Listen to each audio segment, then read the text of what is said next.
కాకినాడ తీరం వైపు మొంతా తుఫాన్ దూసుకొస్తుండటంతో అధికారులు అప్రమత్తమయ్యారు. కాకినాడ సమీపంలో తుఫాను తీరం దాటే అవకాశం ఉండడంతో ఉప్పాడ బీచ్. హలో గాయ్స్, మా ఊర్లో తుఫాన్ అయితే తుఫాన్ని పలకరిద్దామని చెప్పేసి నేను మా చెల్లి మా పిన్ని కూడా బయలుదేరాము. ఇంకా వెళ్ళగానే వాళ్ళంతా విచిత్రంగా చూస్తున్నారు వీడియో తీస్తుంటే. వీడియో తీద్దామని ముందుకెళ్తుంటే మా చెల్లి వెనకాల నుంచి ముందు గడిపోతావు, అసలుకి గాలి వస్తుంది, జాగ్రత్త ఎగిరిపోయేలా ఉన్నాం డైలాగ్లు ఎత్తుంది.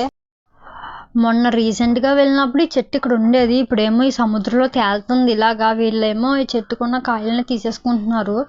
ఇంకా ఇంట్లో ఉన్న వాళ్ళైతే ఖాళీ చేసేసారు, ఎందుకంటే మిగతా వాళ్ళందరినీ సముద్రం దగ్గర ఎవరైతే ఉన్నారో వాళ్ళందరినీ తీసుకెళ్లి హై స్కూల్లో కొన్ని చోట్ల పెట్టారనమాట పోలీసులు. ఆపోజిట్ సైడ్ అయితే పోలీసులు ఉన్నారనమాట, ఎవరిని రానివ్వడం లేదు, రెడ్ అలర్ట్ అనేసి. అందరూ ఖాళీ చేస్తున్న ఇంటికి సంబంధించిన వాళ్ళు ఇక్కడే ఉన్నారు. ఇంకా వీళ్ళు ఇక్కడ ఎలా ఉంటున్నారో తెలియదు కానీ నాకైతే ఒక్క 2 నిమిషాలు హార్ట్ అట్లా పట్టుకుని ఉంచున్నాను చేతితో, అంత భయంకరంగా అనిపించింది తుఫాను చూస్తుంటే.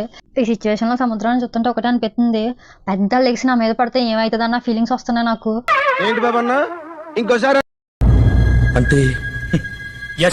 ఇంకా ఇక్కడ ఉంటే ముంచెతదేమో అని చెప్పి వచ్చేసాం ఇంటికి.